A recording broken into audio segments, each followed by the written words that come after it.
A graça e a paz do Senhor. A palavra do dia está contida no Evangelho de Mateus, no capítulo 7, a partir do versículo 24. O Senhor Jesus, ele compara o homem que pratica a palavra dele como um homem que edificou a sua casa sobre a rocha.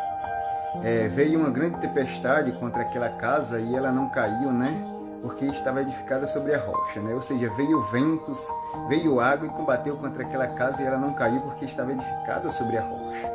Porém, ele comparou um homem que não pratica a palavra dele, ele comparou como um homem insensato, que edificou a sua casa sobre a areia, e aí veio uma grande tempestade, de ventos e água, e combateu contra aquela casa, e aquela casa caiu, e foi grande a sua ruína.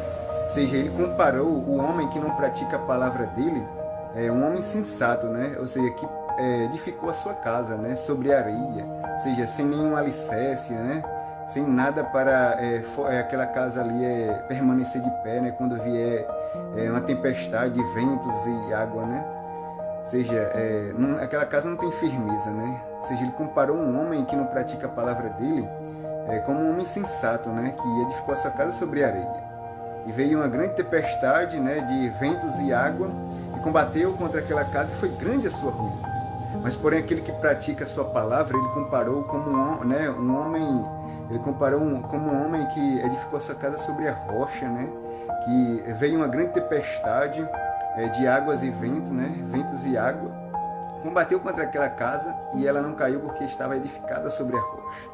Ou seja, se Cristo é a sua rocha, se Cristo é a sua firmeza, se você estiver em Cristo, que é a sua rocha, nada pode te abalar, nem ventos, nem tempestade, nem tempestade de vento e água pode te abalar, ou seja, nada pode te abalar.